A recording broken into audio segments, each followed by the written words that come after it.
to ask is about the funding, because in New Zealand our policy is to fund medicines on the basis that they work for a population. And if I'm following your talk correctly, it seems that actually we need to start thinking about whether or not a particular drug makes sense for an individual, and perhaps even for a site within that individual. And I know that the funding of pharmaceuticals is very different in the US from here, but I just wondered, is there a conversation in train? How are the insurance companies in the US dealing with this revolution? Have they started?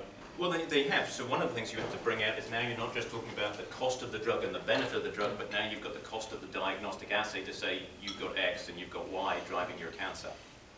And some countries have got very organized. So France is the best example. So France, they've had a revolution, so I guess they know what they're doing. So they literally said, we're going to have 3 sites across the whole country, and we will do extensive molecular profiling for all cancer patients. All done on the same platform, boom, boom, boom. And what they've done is that now you go to France and you can say, okay, how many people have this mutation or that mutation? They can dial it all up. And they're just nailing clinical trial enrollment, because pharma goes to them and they say, well, we don't have to, so the government paid for the testing, and then they make their money because the pharma studies come in there and say, well, we already know who to give it. It is a challenge in other places. I think you have to think the big picture. My understanding is New Zealand's very good at negotiating down prices. So, maybe one of the things for a small country is if you can work together and get, if you said New Zealand knew the molecular makeup of all of its cancer patients, that people would be beating down the door to put the best drugs here.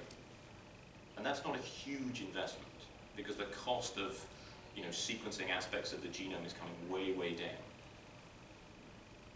Did that answer your question, or did I dodge the issue?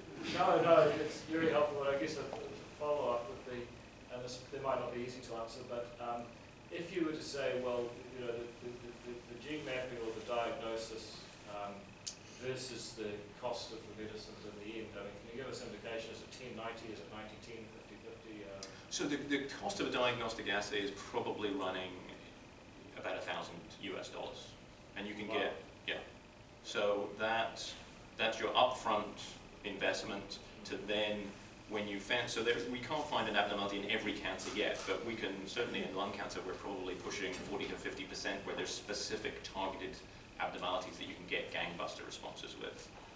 And so when you do that, so now, I used to sit on something called the Scottish Medicines Consortium, which I was one of, I think I was the second oncologist to sit on it. So it's very similar. You have to look at the health economics along with the benefit and everything else with the drug. And one of the challenges with oncology drugs is they're really expensive and they would prolong survival by 6 weeks. And so the health economics are terrible. Now you have the situation where you have a drug and literally you're adding years to somebody's life.